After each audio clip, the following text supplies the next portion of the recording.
Wonderful, wonderful. His Highness is simply delighted. He's dying to meet you. Oh. You will remember, Your Highness, we met her coming through Brussels last year. Of course. I just wanted to thank you for so kindly aiding our charity. Your impersonations are wonderful, really wonderful. Oh, thank you. Would it be trespassing on your good nature if I asked you to give us one more? Why, no, not at all. I'd be only too delighted. Ladies and gentlemen, for my last impersonation, I would like to give you... But wait a minute. I see in the audience one of the most popular and talented American actresses, now married into your English peerage, Lady Edgware. I would like to give you a slight impression of her singing the chorus of one of her most popular numbers. Unless, of course, she objects. Why, not at all. I'd be delighted. Thank you. Would you play Lying Awake, please? Oh, I'm sure you'll loan me that. Thank you. I knew you wouldn't mind. Lying awake at night, dreaming dreams, wondering what you are doing. Lying awake at night and scheming schemes that would bring me to ruin. And as shadows creep, I've tried counting sheep, but old Mr. Sleep, he won't come to me. Tossing from side to side, I just ain't. Unless my eyes deceive me, there is our old friend Jacques. Yes, by Jove. And all the times I've So it cried when they break proves that you're not beside me. Oh, what will the end of it be? What has the future for me? But lying awake at night, breaking my heart. Oh, Thought I spotted you, Monsieur Poirot. Ah, the good Jacques. How are you? Not so bad, considering. And how's Captain Hastings? Oh, top coat, thanks. But lying awake at night, breaking my heart for you.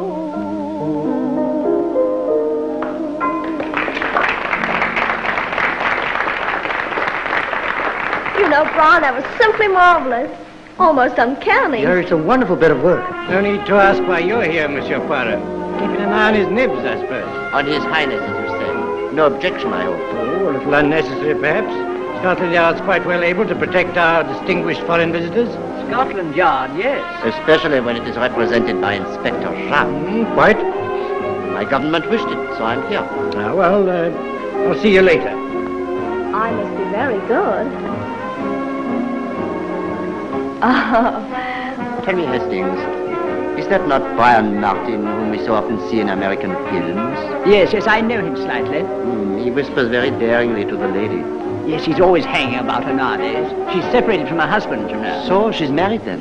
Yes, she's Lady Edgware in private life. I see. Oh, will you pardon me for a minute, Brian? There's somebody over there I want to speak to. Monsieur Poirot, I believe. At your service, Lady Edgware. Oh, you Frenchmen are so cute. I just love your Parisian manners. And our English policeman, I hope. Oh, why, yes. My friend Captain Hastings. How do you do? How do you do? Monsieur Poirot, I want to consult you. But certainly, madame. At what hour shall I call on you tomorrow? Oh, tomorrow means nothing in my life. Only the present counts. Why not now? By all means, if you wish. We should be quite undisturbed in there.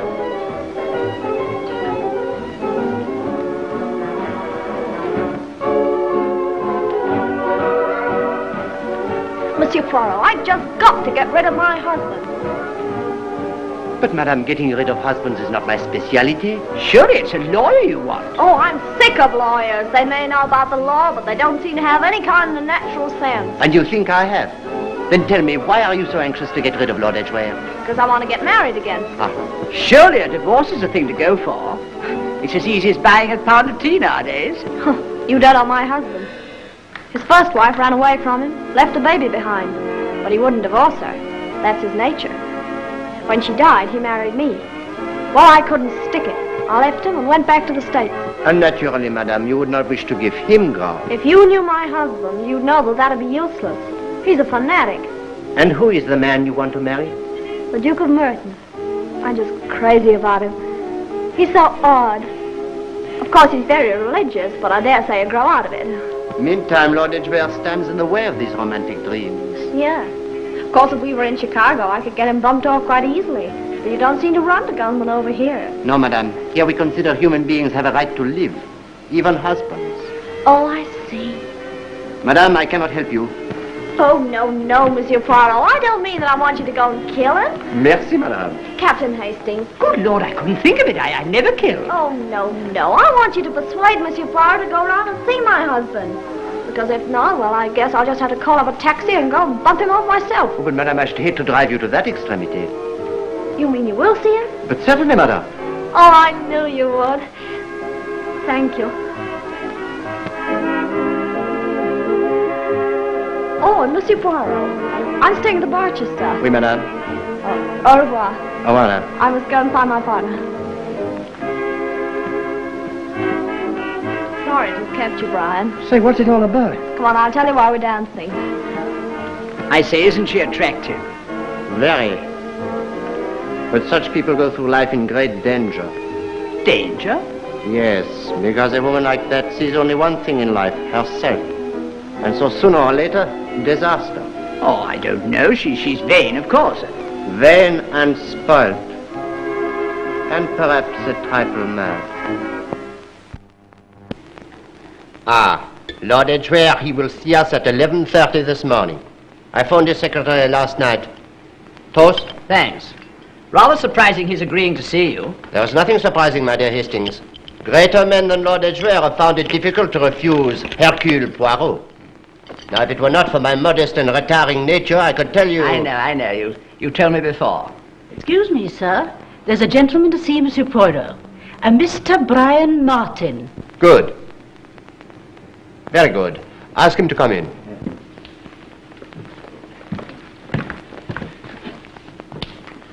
Good morning, Captain Hastings. Good morning, Martin. How are you? This is Monsieur Poirot. Yeah, morning. Bonjour, monsieur. Let me get you a chair. No, thanks. I'm only staying a minute. See here, Monsieur Poirot. I'm hoping you didn't take Lady Edgware's request last night too flippantly and that you'll take on her case because I know her and, well, quite frankly, I'm frightened. Why? Because if you don't succeed with Lord Edgware, she may do something desperate. When I left her last night, she was frantic. She's so set on getting her freedom that she'll stick at nothing to get it. You mean... I mean that she'd kill just as easily as she'd drink her morning tea.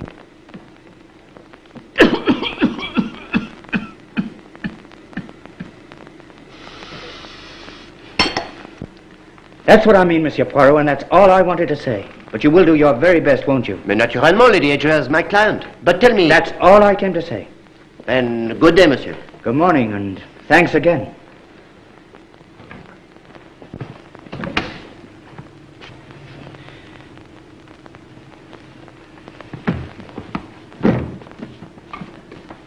I say, the poor chap has got it badly. We mustn't fail. We will not fail. Come along. Where?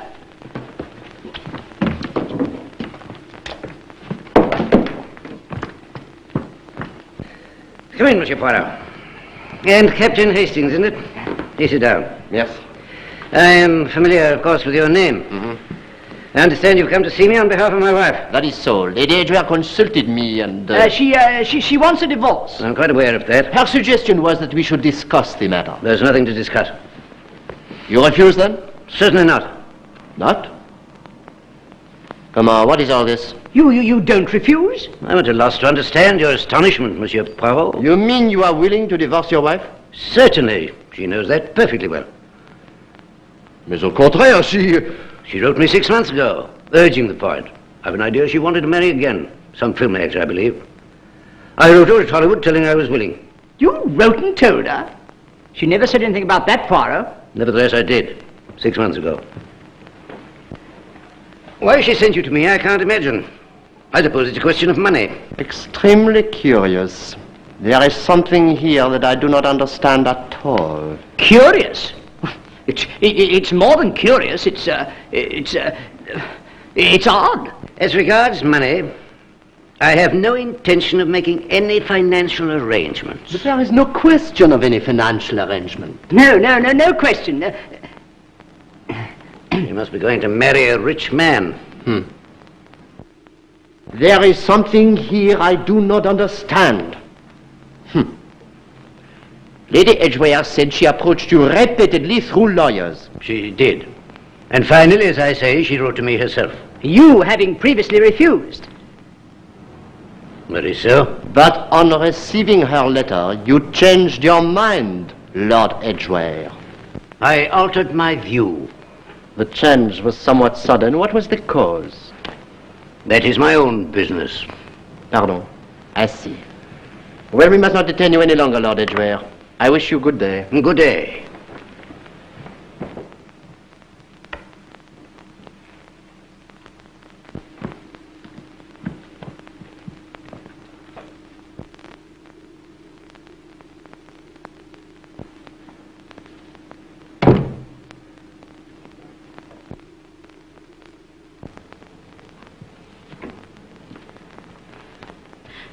Oh.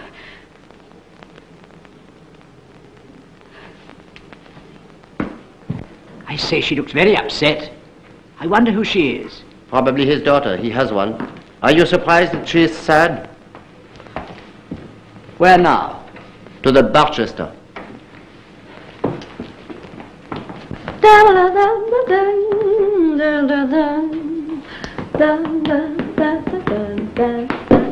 I've got it, Alice. See the turn.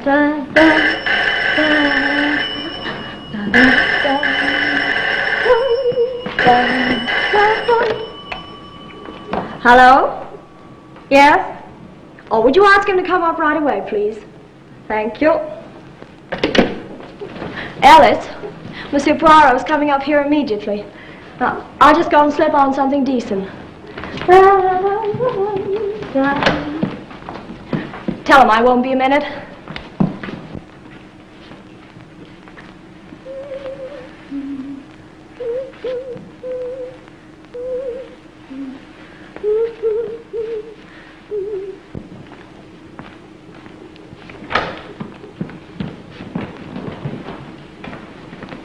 Monsieur Poirot. Bonjour, madame. Captain Hastings. Well? Exactly the word, madame. It is well. Lord Edgware is perfectly willing to agree to a divorce. What? Do you mean to say you've managed it? Oh, isn't he a genius? No, madame, I cannot pay compliments where they are not earned. 6 months ago, your husband wrote to you, withdrawing his opposition.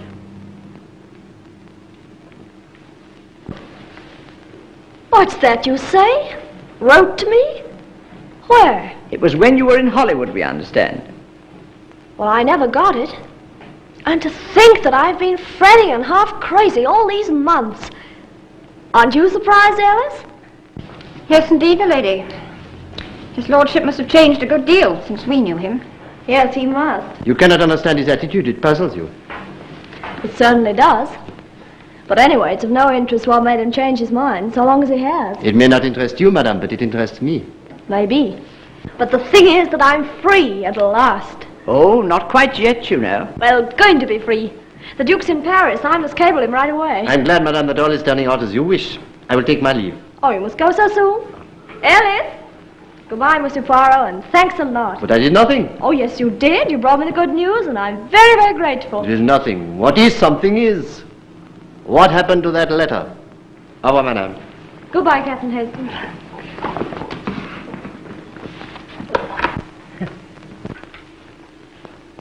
Good heavens, Poirot. What an unearthly hour to have breakfast. I could not sleep, my friend. My mind, it was fixed on Lady Edgware. An interesting study, that woman, Hastings. This single idea, herself. She is shrewd in the business sense, but she has absolutely no intellect.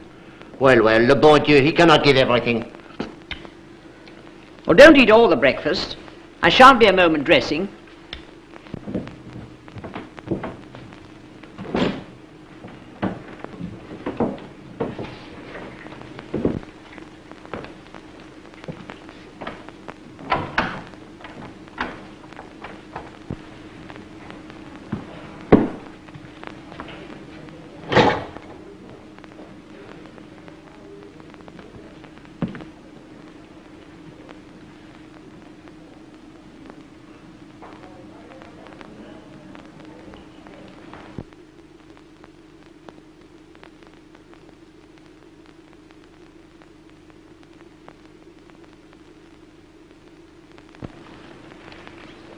Regarding that letter Lady Edgware never received, there are 4 solutions to that problem.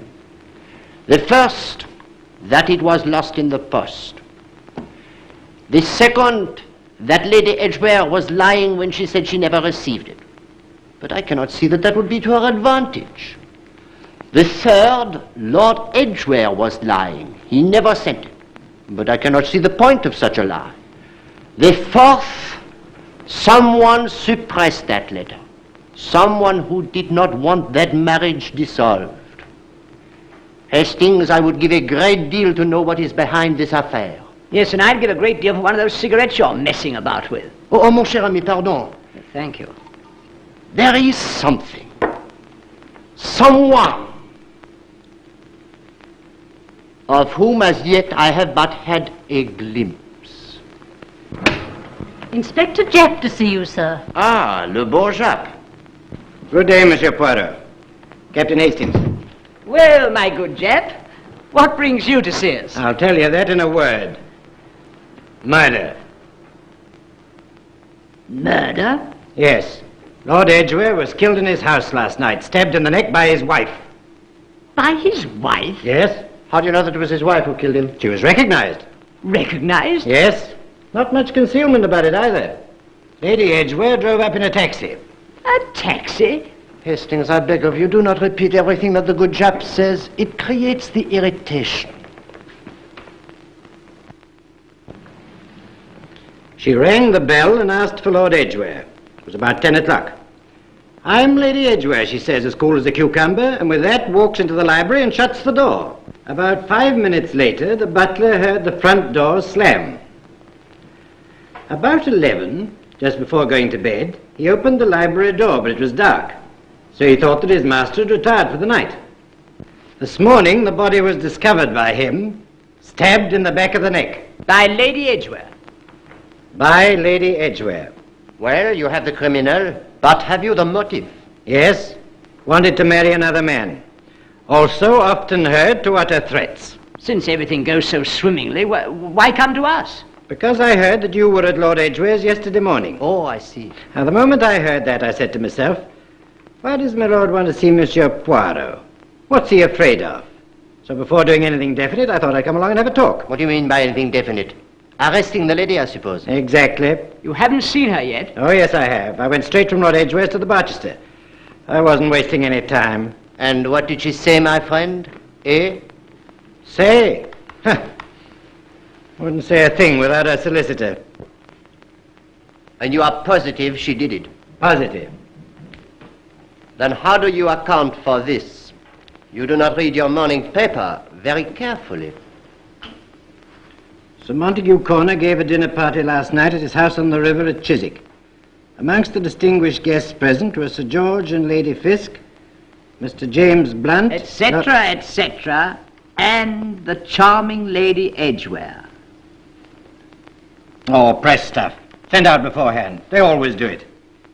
You'll find Our Lady wasn't there, or arrived later at 11 o'clock.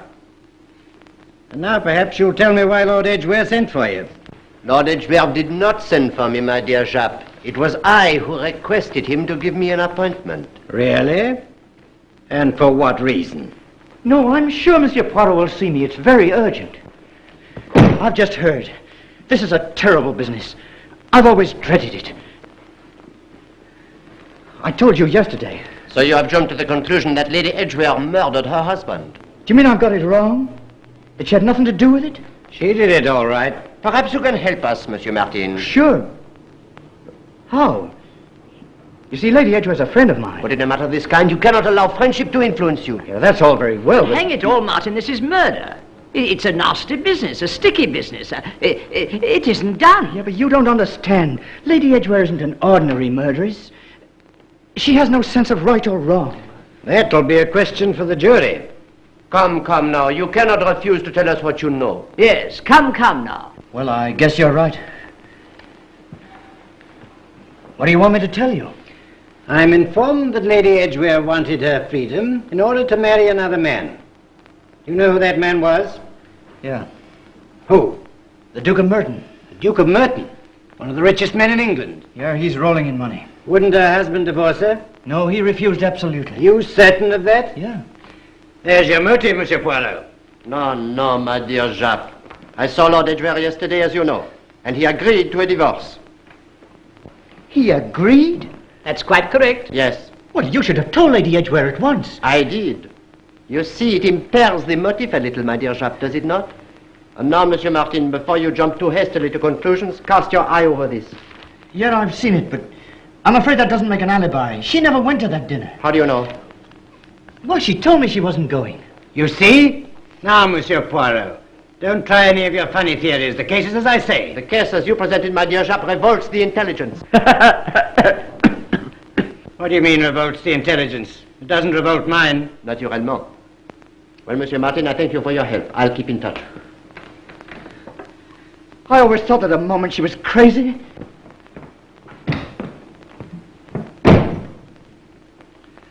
Well, it's all clear to me. My dear Jacques, you can't tell me you're serious? Here is a young woman who wishes to get rid of her husband. So she repeats before witnesses that she's thinking of killing him, calls at his house, has herself announced, stabs him, and goes away. Oh, no. Rather clumsy, what? Clumsy. It's the imbecility. Well, it's all to the advantage of the police when criminals lose their heads. We'd better get along to the Barchester. Très bien. You were quite right not to answer any questions without consulting me. Oh, charming. Charming. Yes, come. Show them right in, Alice. Oh, hello. Bonjour, madame. This is Mr. Moxon, everybody. How do you do? Now, Mr. Moxon, this is Mr. Yap. Jeff! Oh, Jap, pardon me. Who seems quite positive that I went out last night and killed my husband. Oh. Why don't you sit down? Merci. As Lady Edgware's lawyer, would you tell me when this unfortunate occurrence took place? As a safe margin, I should say between 8:30 and 10:30 last night. Why, that's all right. I was at a party at that time. Oh, perhaps I oughtn't to have said that. If at that time last night you were at a party, Lady Edgware, then I can see no objection to your informing the inspector of the fact. I agree. Quite so. I only want a statement of your movements yesterday evening, Lady Edgware. I was at Sir Montague Corners at Chiswick. What time did you go there, madame? I started about 7:30. I called in at the Piccadilly Palace Hotel to say goodbye to a friend who was leaving for the States. I got to Chiswick about 8 o'clock or so. Would you like this hat, Monsieur Poirot? Very much, madame. Tell me, what time did you leave? Oh, about 11. And you came straight back here. Yes? And whilst you were at the dinner party, you didn't leave it. Well, I So you did leave it. don't know what you mean. I was called up on the telephone while we were at dinner. Ah. Tell me, madame, who phoned you? Well, I guess it was a kind of hoax. Because when I lifted off the receiver, a woman's voice said, "Is that Lady Edgware?" And when I said yes, she just laughed and rang off. You didn't go outside the house to telephone. Of course not. Why should I? No, of course not. Exactly. Why should she? No, of course not. How long were you away from the dinner table? About a minute and a half. I see. Well, all this will have to be verified. Naturally. You'll go ahead and verify it. Monsieur Poirot, could you meet me at Lord Edgware's in half an hour or so? Certainly. Well, I'll say good day. Monsieur Poirot, Madame? it seems kind of lucky that I changed my mind and went to that party after all. What is it you say, madame? You changed your mind? Yes, I'd meant to give it a miss. What made you change your mind? Milady? You asked for these to be brought in as soon as they came, milady. Yes, just put them down someplace, please. Oh, Alice, why did I change my mind and go to that party last night? I made you, my lady. It doesn't do to forget engagements. You do it much too often. People don't always forgive it. They turn nasty. Oh, no. I hate black anyway. I never wear it. I suppose as a correct widow, I've got to. Oh, look at these frightful hats. Alice, will you please ring up Lucien's and ask him to send round a fitter and some mourning? I will wish you au revoir, madame. Oh, Monsieur Poirot, you must go so soon. I'm sorry. Au revoir. Alice, will you see them out, please? Goodbye, Captain Hastings. Bye. Do you require... Goodbye, me Mr. to- Moxon. Thank you very much. Goodbye. So nice of you all to come. Thank you. These terrible hats. When Monsieur Poirot and Captain Hastings arrive, bring them in here at once. Very good, sir. Here they are, I think. It's Monsieur Poirot. Oh, yes. Would you come in, sir, please? Ah, my dear Jap, already here, what? Yes, and unless Sir Montague Corner and his guests were all lying, she couldn't have done it. You mean she was at Chiswick? Yes, but how could she be in Chiswick and here at the same time? That's the point, Jap. Not only did the butler see her, but the secretary, Miss Carroll, saw her as well. They both swear that it was Lady Edgware who was here between 9 and 10 last night. How long has the butler been in service here? 6 months. Eh bien, my friend, then he could never have recognized Lady Edgware since he had never seen her before. Of course not. How could he? Well, he knew her by pictures in the papers. That's a thought, Jap. In any case, the secretary knew her. She'd been with Lord Edgware 5 or 6 years. She was absolutely positive. Well, I should just like to see this secretary. Oh, well, that's easy. Tell me, Jap, you find out some things. Who comes into the title? A nephew, Captain Ronald Marsh. A bit of a waster, so I understand. Sir? Ask Miss Carroll to come and see us. Just one moment.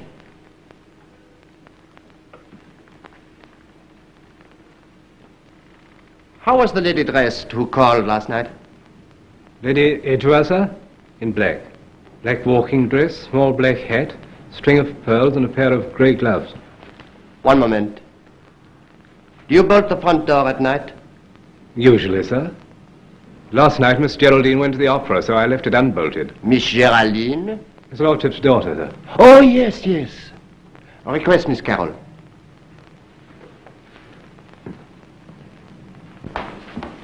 Oh, Miss Carroll, they want you in there. Who? Scotland Yard. Please come in.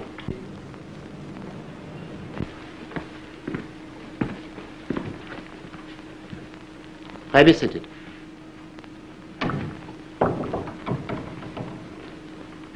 Do sit down. Now, Miss Carroll, are you absolutely certain that it was Lady Edgware who came here last night? Well, of course I'm certain. I saw her. Where did you see her, mademoiselle? In the hall. Where were you? On the gallery, looking down. Oh. Well, I'll get you to show me later. But first tell me, how many keys are there to the front door? How many keys? Yes, front door keys. 2. Lord Edgware always carried one. The other was kept in a drawer in the hall, so that anyone who was going to be late in could take it. And that's all there were. There was a third, but Captain Marsh lost it. Captain Marsh? The new Lord Edgware. Uh-huh.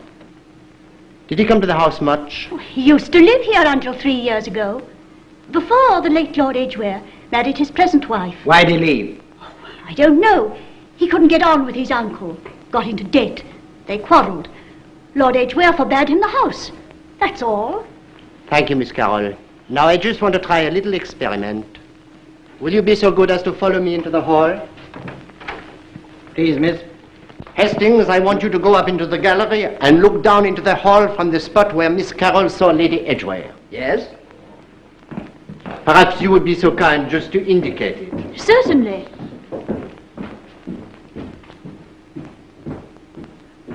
A little more to the right. That's it. Ah! My friend, you can help us. You admitted Lady Edgware. I did, sir. Then please admit me. I shall be Lady Edgware. She came in. Yes, sir. She passed me, turned, and stood there. Here. Yes, sir. Saying she would find Lord Edgware herself. Yes, sir. Right. Now then, Hastings, I want you to keep your eyes fixed on me. Oh, she was wearing a hat. With a brim? Yes, sir. Right. Now watch me, Hastings.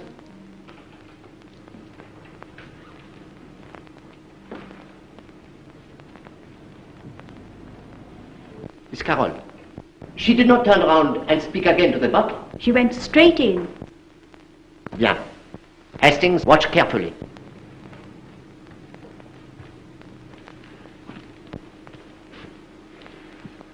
Hastings, you can come down. What's the idea, Monsieur Poirot? The idea you will see. Did you notice the rose between my lips? A rose between your lips. I say, you're not going all Grecian, are you? You're mad if you ask me. But you did not observe it. No, but then I couldn't see your face. Exactly. Neither could you, mademoiselle, have seen Lady Edgware's face. You, like Hastings, could have only seen the back of her head. Back of her head, her voice, her walk. It's all the same thing. I tell you, I know it was Lady Edgware. That is all, mademoiselle. Well, I'd better get back to the yard. See you later. My dear Jacques et Rose. Ah. Now, look here, Poirot. Oh. Hastings. What?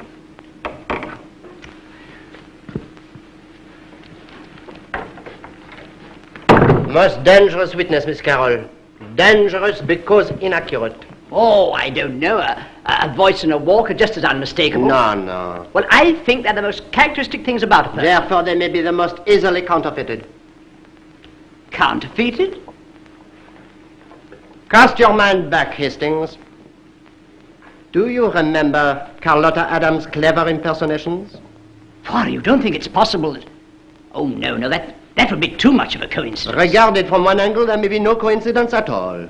But why should Carlotta Adams want to kill Lord Edgware? She didn't even know him. How do you know she did not know him? Do not assume things, Hastings.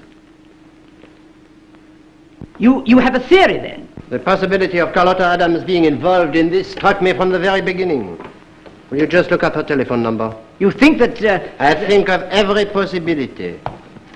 Dressed in black, that is what the butler said. But Lady Edgware never wears black. She hates it. Ah, here we are. Uh-huh. Just make a note of her address. Hello, Exchange.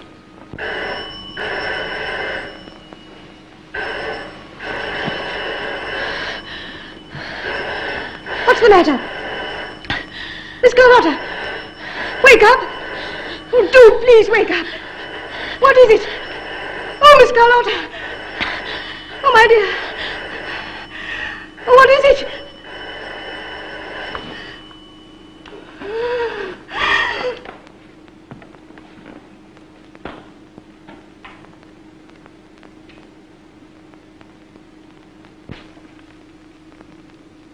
Hello! Hello! No reply. We'll try them again. No. Hastings, we are too late. We must go round at once. May we come in? Oh, yes, please. I am Monsieur Poirot, a detective. Tell me about it. She didn't ring for me this morning as usual, sir. So I only came in a little while ago. I spoke to her. She didn't answer. She couldn't wake. She kept on trying. I could see she was ill, but I couldn't wake her. Then quite suddenly she fell back, dead. Has the doctor been? Yes, sir. He was called away on an urgent case. He said he'd come back. What did he say? Overdose of sleeping draught, sir. That was why I couldn't rouse her. Yes. Did Miss Adams often take stuff to make her sleep? Now and then she'd take something if she had a headache. I didn't see her take anything when she came back last night. She was out during the evening then? Yes, sir. Oh, she was? Did she tell you where she'd been? No, sir.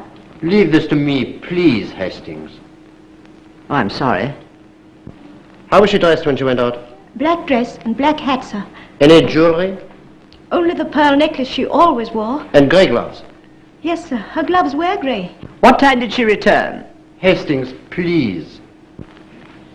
Just before midnight, sir. And what was her manner then? She was terribly tired, sir. But not upset or distressed? No, very nervous and excited, in a drowsy sort of way. She was very sleepy. She wanted to add a postscript to a letter she had in her bag, but she was too tired, so she sealed it up and sent me out to post it. When I came back, she was lying asleep on the bed, so I left her. Did Miss Adams take this case with her when she went out last night? Yes, sir. You permit that I open it? Yes, sir. A wig, a box of makeup. This is Dr. Heath, sir. May I introduce myself? I am here before Inspector Jopp of Scotland Yard.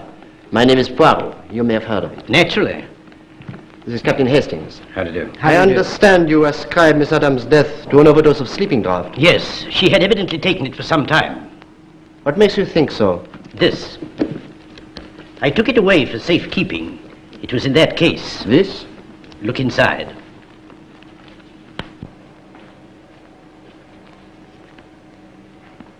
Look what's written inside. Something engraved. C.A. from D. Paris, November the 10th. November the 10th. Exactly. And we are now in June, which seems to show that she's been in the habit of taking the stuff for at least 6 months. Paris, D. When did you first see this box? I've never seen it before, sir. You've never seen it? No, sir, never. Oh. Pince-nez? I did not know that Miss Adams wore glasses, but perhaps these are for reading. Do you happen to know if... I've never attended her I've before. never seen her wear any, sir. Well, I wish you good day. Au revoir. The maid will know where to find me. Seems pretty positive that she did it, and then committed suicide. What sort of a man is this new heir, the Captain Ronald Marsh? I say, Ronnie, where were you last night? You promised to come round and have a game of poker. Sorry, had another date. Well, you rather let us down, you know. Hello, Ronnie. Telegram for you. I've just taken it off the board. Thanks. Whiskey and soda. Tell us if there's anything good for the 3:15, won't you? Great Scott. I know. A loser. No, my friend, a winner. Good Lord. My uncle, Lord Edgware. He's dead. I'm awfully sorry, old man. Thanks. Come in. Tell him to make that £20 bet of mine 200. I say. It's all right, they'll take it. Tell him I'm Lord Edgware now. Right. If I have time, I'll get it on. They'll be off in a minute.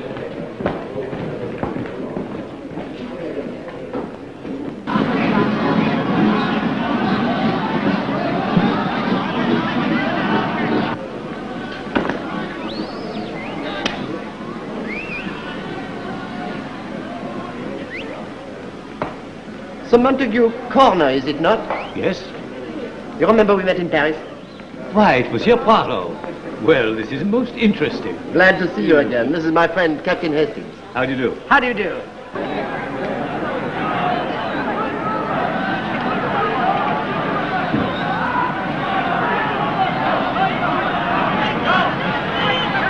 They're off.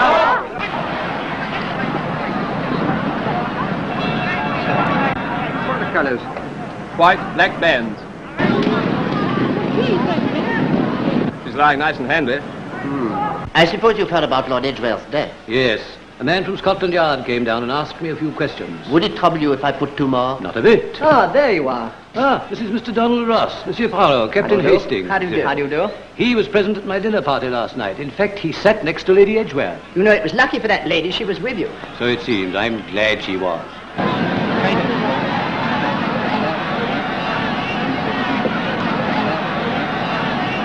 Bet this brute wins. Always the way when you've plenty of money and it doesn't matter a hang. How long was Lady Edgware out of the room while she was phoning? 2 minutes at the outside, I should say. Nothing happened during that evening, nothing that you would call peculiar or odd? No. Not unless you would call it odd being 13 at dinner. You were 13? You're evidently not superstitious, Sir Montague. Well, as a matter of fact, one of the guests failed to turn up. 13 at table? Who got up first? I did. Oh, then, by all the rules of the game, you've got to be careful. Yes, first to rise, first to die. That's the saying, isn't it? Yes.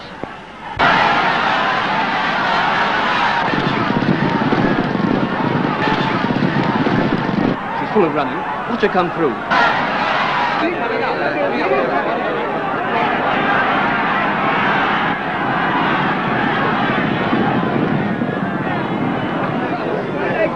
Well, congratulations. That's a big win. Exactly, because I don't need it. Yes, but how long before you give it all back to the bookies? Believe it or not, that sees me out. I've got a packet back from them. Here. You look for winners in future. I'm through. I wonder. Hello? Hello? Yes. This is Inspector Japp speaking. Would you please tell Monsieur Poirot when he comes in to meet me at Lord Edgware's at 7 o'clock this evening? Very important. I'll tell him, sir. 7 o'clock. Goodbye, sir.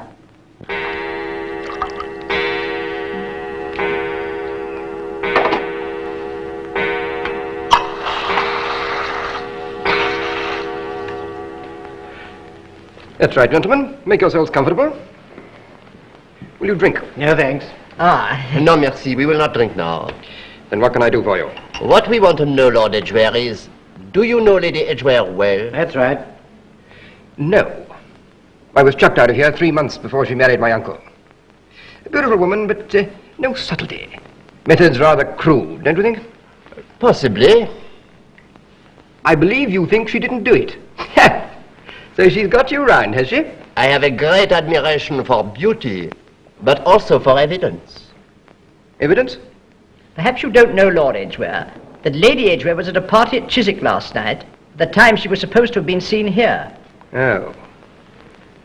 Then that lets her out, then. I see.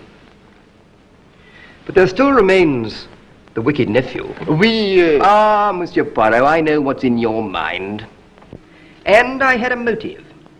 A very strong motive. I called to see my uncle yesterday morning.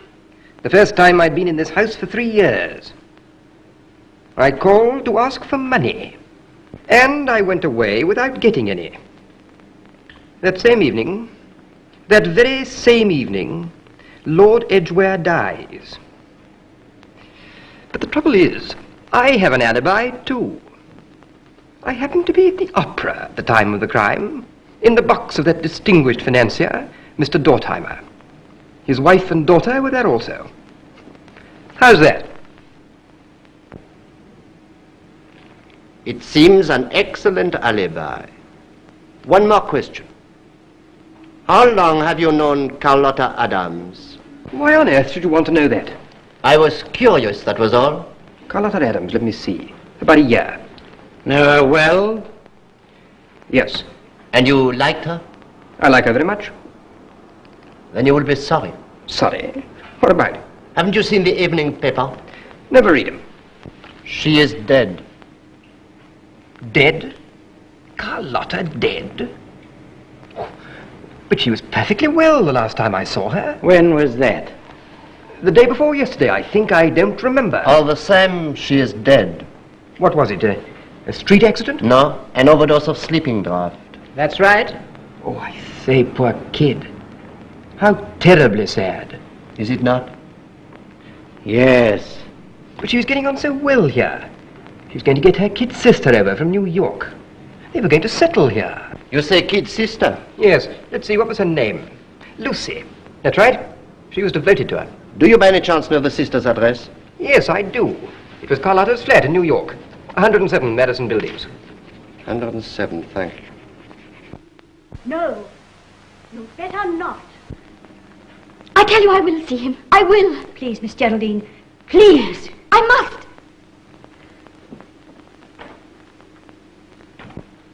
Monsieur Poirot, I must speak to you.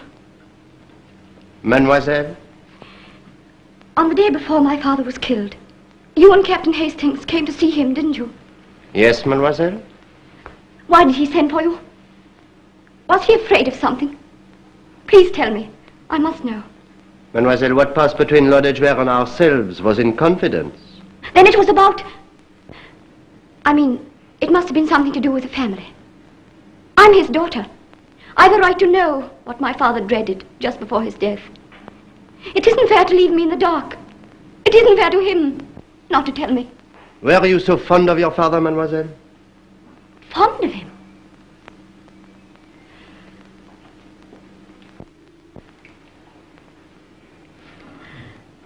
I hated him. He was cruel and unjust. His death means freedom for me and independence. Steady now, steady. I'm not in the least anxious to find his murderer. For all we know, the person who killed him may have had reasons, ample reasons. That is a dangerous principle to adopt, mademoiselle. A person who has once killed nearly always kills again, sometimes again and again. That doesn't concern me. Anyhow, I can't believe it. Supposing I told you that it had already happened, that already to save himself, the murderer had killed a second time. No, I won't have that. If you mean Carlotta Adams, that was a case of suicide. An overdose of sleeping draught. No, my dear Japp. The same hand that killed Lord Edgware killed Carlotta Adams. Don't you agree, Lord Edgware? Why do you ask him? Why should he know? Who are you writing to, Poirot? I write, my dear fellow, to the sister of Carlotta Adams in America. I hurry because I fancy that Brown Martin will be here in a moment. Ah, that is probably him now. Inspector Jepp, sir. I'm glad you're in. I've checked up on Carlotta Adams and her attaché case.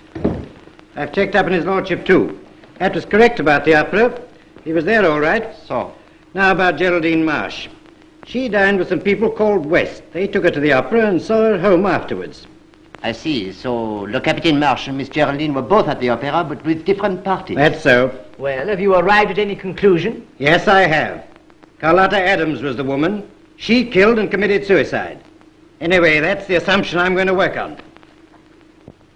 Oh, by the way, the doctor says that that wound in Lord Edgware's neck wasn't made by an ordinary penknife, something of that kind, but with a different shape of blade, and devilish sharp. I see. Thank you, Jacques. Oh, just one more suggestion before you go. Yes? In addition to your inquiries regarding Miss Adams, I would suggest that you visit the taxi rank outside the Covent Garden Opera House. Find someone who took 2 fares to the neighborhood of Lord Edgware's house on the night of the murder. A new idea, eh? Well, it can't do any harm. Goodbye, Mr. Poirot. Goodbye. Oh, I'm sorry. Not at all. It's my fault. I didn't see you. Can I come in? Ah, Monsieur Martin, do please. Good morning. Thank you for coming along so promptly. Won't you sit down? Thanks. Well, what can I do for Monsieur Poirot? There is a point in connection with Lord Edgware's death which I'm very anxious to clear up. Yeah? 6 months ago, you were in Hollywood, I believe, Monsieur Martin. Yeah. Lady Edgware was there also. Yeah, we were acting together. Quite. It seems that at about that time, Lord Edgware wrote a letter to Lady Edgware offering her her freedom. What? Well, Lady Edgware never told me anything about it. No, because she never received it. The letter was intercepted. Intercepted? But who on earth? That's just what we've got to find out. The only person likely to intercept that letter would be someone who did not wish her to obtain her freedom. But I feel that the time has come for plain speaking. I am going to suggest to you that you, for one, did not wish it. What the devil do you mean? I'm going to suggest to you that you were madly in love with Lady Edgware. Well, and what if I was? And that you knew full well that Lady Edgware wished to marry the Duke of Merton. That it was for that reason that she desired her freedom. Well, of course I knew it. I told you so the other day. Exactly. Look here, Poirot. I'll advise you to be careful of what you're saying. You're suggesting that I suppressed that letter. And what if I am? It's a lie. Now let me tell you something, Monsieur Poirot. Even if Lady Edgware had obtained her freedom, the Duke of Merton would never have married her. What do you mean?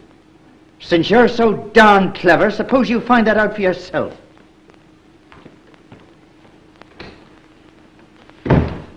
What on earth did he mean by that?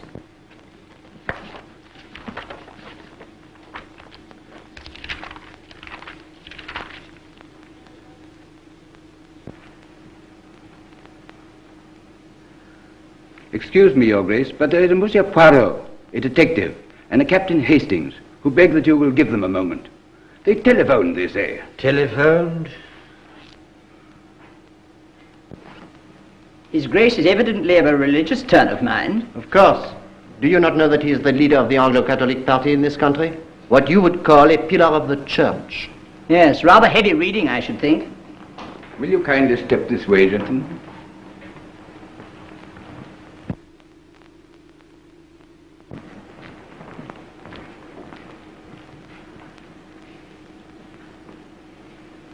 You may perhaps know my name.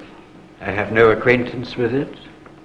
I study the psychology of crime. For what reason did you wish to see me? I'm at present engaged in investigating the circumstances connected with the death of Lord Edgware. A blot, 1,000 apologies. C'était très maladroit de ma part, je vous demande pardon. Indeed. I was not acquainted with him. You are, I think, acquainted with his wife, with Lady Edgware. That is so. You are aware that she is supposed to have had a very strong motive for desiring the death of her husband. No, I am really not aware of anything of the kind. I should like to ask you outright, Your Grace, are you shortly going to marry Lady Edgware? When I am engaged to marry anyone, the fact will be announced in the newspapers. I consider your question an impertinence. Good morning. But I did not mean, Your Grace, that... Good morning.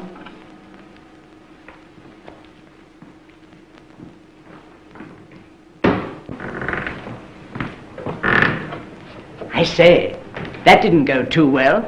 On the contrary, I now know exactly how the case stands. How do you know? By his manner? No, by the letter he was writing. In my early days in the police force, I learned to read handwriting upside down. That letter was to Lady Edgware, that I noticed. Also one phrase, "Dearest, I can hardly wait through the long months." Poirot, you can't do that. Overlook a private letter. My dear Hastings, we are investigating murder. But it's not done. It's not cricket. Very similar, my dear fellow. In each case, one can be so easily what you would call stumped. Oh, that's jolly good.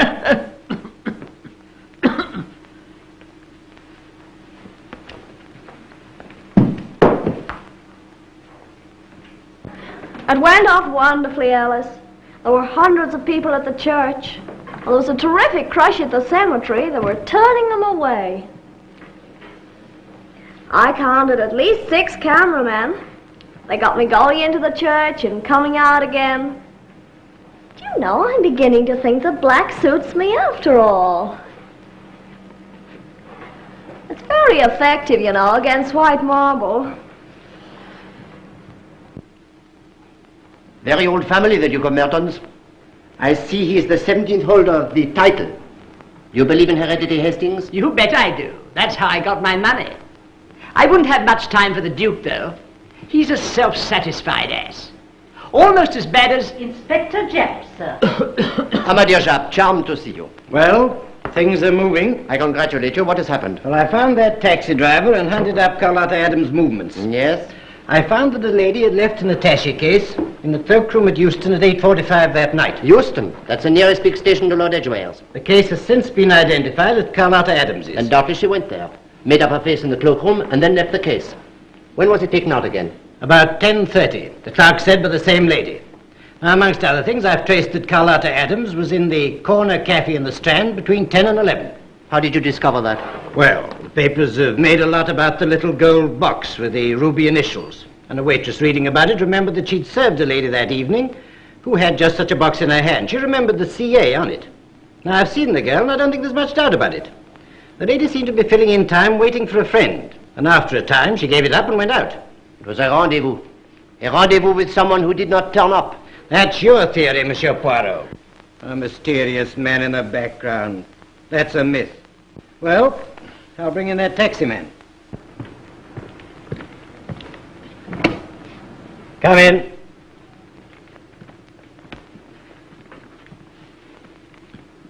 His name's Jobson. Picked up 2 people outside the opera on the night of the crime. That's right. Is that one of them? That's right. It's the lady.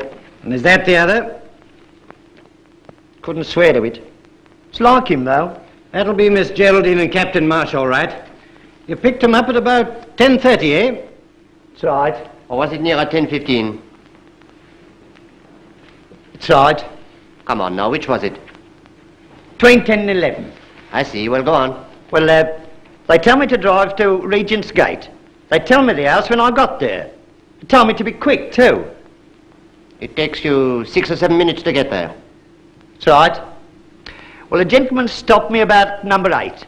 Lady gets out, walks down the road, along the houses on the other side. Towards numbers 15 or 16. That's right.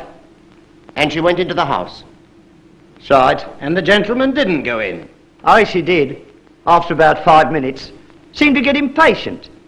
Then after a few minutes, he comes out again with the young lady.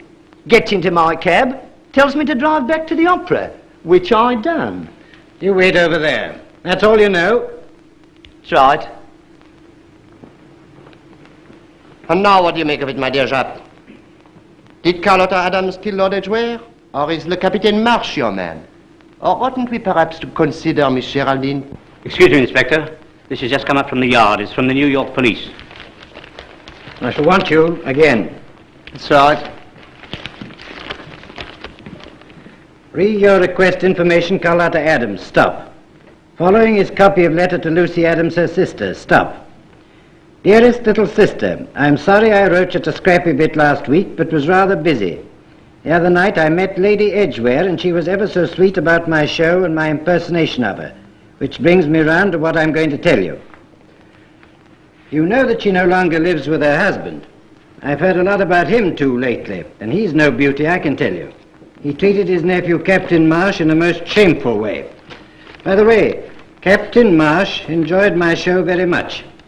He said, I believe it would take in Lord Edgware himself. Look here, will you take on something for a bet? I laughed and said, how much? Lucy, darling, the answer fairly took my breath away. $10,000. $10,000, think of it, just to help someone win a silly bet. Well then, we laid our heads together and got down to details. I'll tell you all about it next week. Lots of love. Yours, Carlotta. Complicates things a little, my good Jap, does it not? Yes, I admit I can't piece things together yet. If Carlotta Adams didn't do it, she was in the scheme. And Captain Marsh may possibly be in it too. So it comes round to the man in the background after all. There you are, dear girl. I got them out at once. I want to thank you again. It was devilish decent of you. You know, I'm only too glad to help you. Bless you. I only wish I was worth it. Don't talk like that. You're a brick.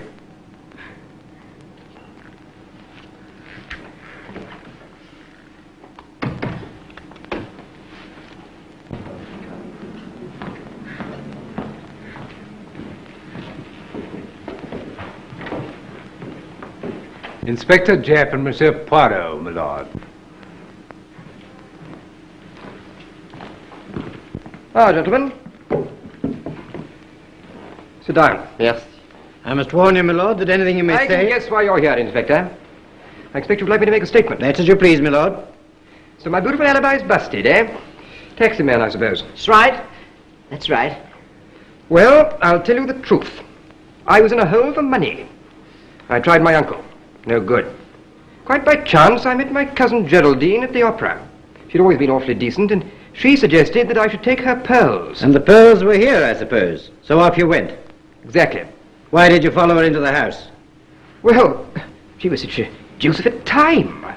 I got anxious. Why? You see, those pearls were family jewels. I had visions of Lord Edgware stopping her and browbeating her. I thought I ought to go in and shoulder the responsibility. Very noble of you. How did you get in? She'd left the door ajar. She was only going to be a moment.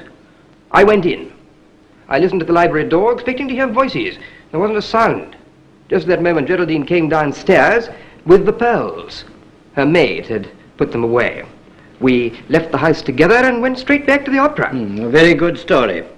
You don't believe it. Very well. Ask Geraldine.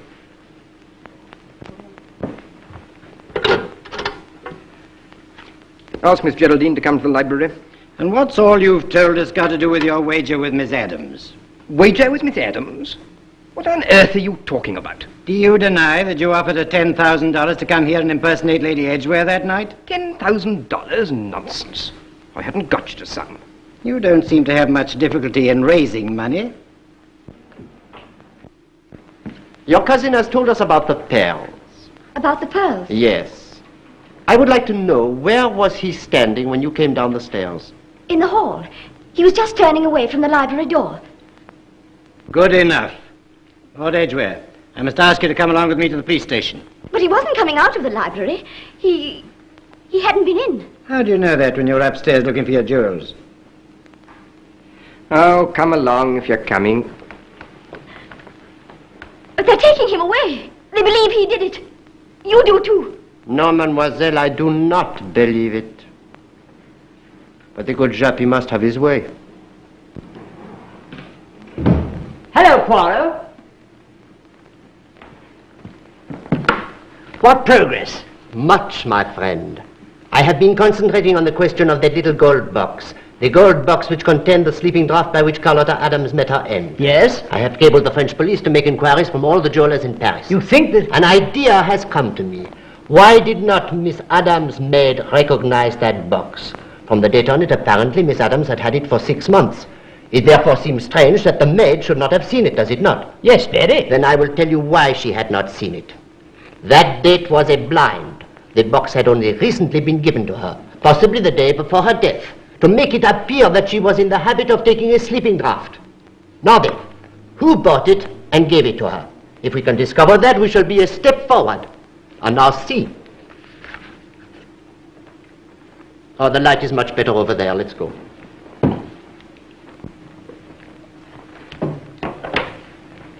This letter is sent by Lucy Adams from America in answer to my request. It is Carlotta's letter. We know the contents because it was cabled to the good job by the New York police. But look at it. Well, do you not see? The sheets except one have a clean edge. But this one has been torn. They were double sheets. So you comprehend one page of the letter is missing.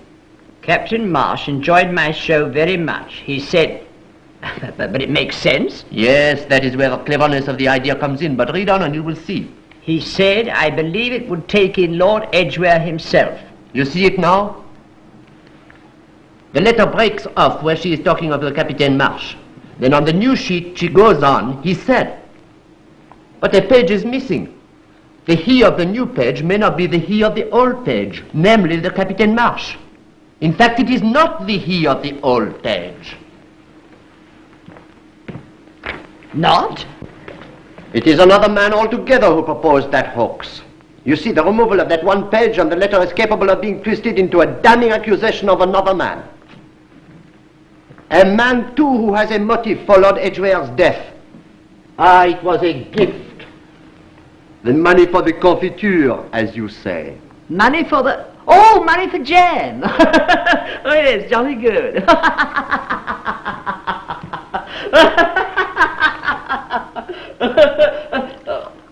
I'm sorry. You were saying... I was going to say. He tears the sheet off and replaces the letter. But how did the man, whoever he was, get hold of the letter? That is the point. And it will be as hard to solve, my dear Hastings, as the problem of how he gave her that sleeping draught. You going to tell Jap all this? No, not yet. He would but say another nest of the mare. The girl wrote on an odd sheet of paper, c'est tout. What can I say to that? Nothing. It is a thing that might have happened. I only know that it did not happen because it is necessary that it should not. Figure to yourself, Hastings. If only that man had had the method and order to have cut the sheet and not torn it, we should have noticed nothing. So we deduce he's a man of careless habits. Or he might have been pressed for time. Another point. Does his name really begin with D, the initial on the box? Or does the D stand for a nickname by which he was known to her? A man whose initial is D. We have got to find him, Hastings. Yes, we have got to find him. Ah. This must be Paris.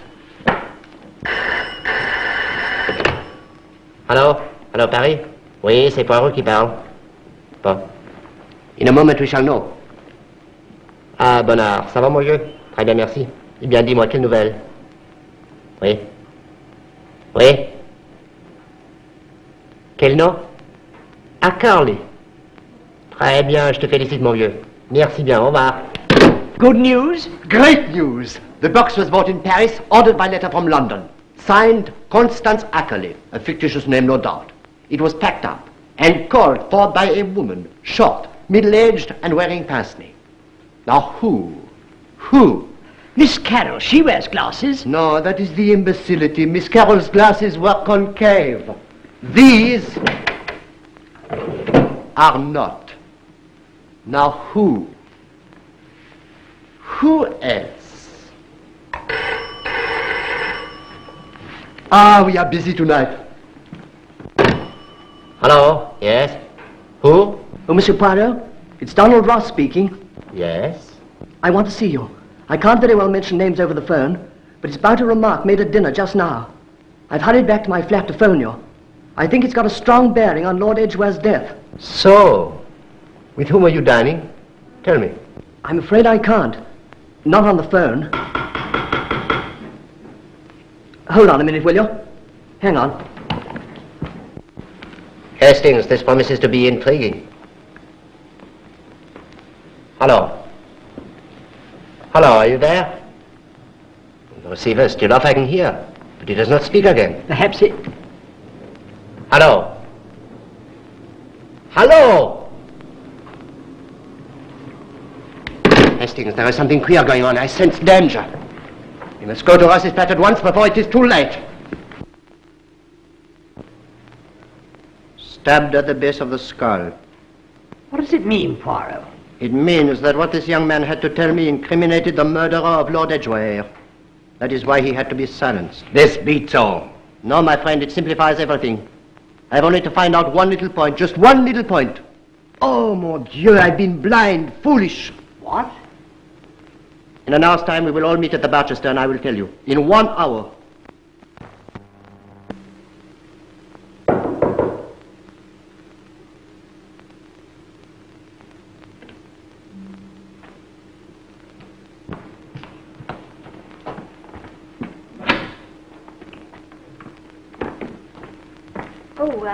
Her ladyship isn't back from the theatre yet. But you will not mind that we wait for her return, n'est-ce pas? Can I get you anything, sir? Cigarette or whiskey and soda? A cigarette, if you will. But we are not drinking.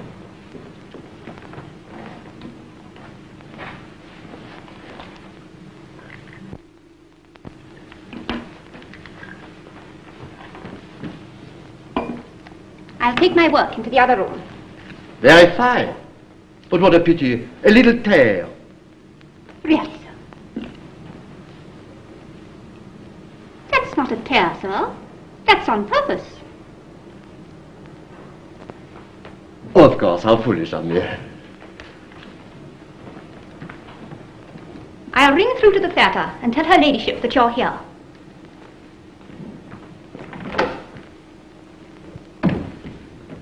Why did you think that was a tear? Did I think so? Or did I want the good Alice to put on the pince-nez which I had substituted? Those were not hers that she saw so well with, but the ones that we found in Carlotta Adams' vanity bag at her flat. Here are the pince-nez that the good Alice put down when she let us in. But how did she see so well with the ones you substituted? Because they were originally hers, my dear Hastings. Then it was Ellis. Please admit.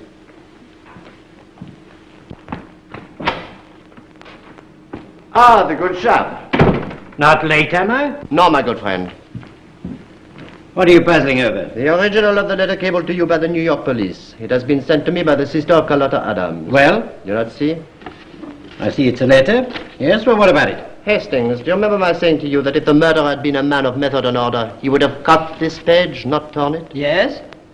I was wrong. There is method and order throughout the whole of this crime. This page had to be torn, not cut. Look, see for yourself. Come on, Monsieur Poirot, speak up. Very well. Jacques, tell me, what is the first word on the torn page? He, the man who... That is where we have been wrong. The word is not he, it is she. That is why the page had to be torn and not cut, to remove the first letter. She? So it was a woman? Ask the good Alice to come back. Oh, Ellis, Monsieur Poirot would like to speak to you a moment. Now look here, Poirot. Oh, Alice, you recently collected a packet from some jeweler in Paris. Yes, sir. What was in that packet? I haven't an idea, sir. No? Well, thank you, Alice. You limp a little. Ah, the corn. I cut my foot. You should be careful, Alice. Dangerous things, corn knives.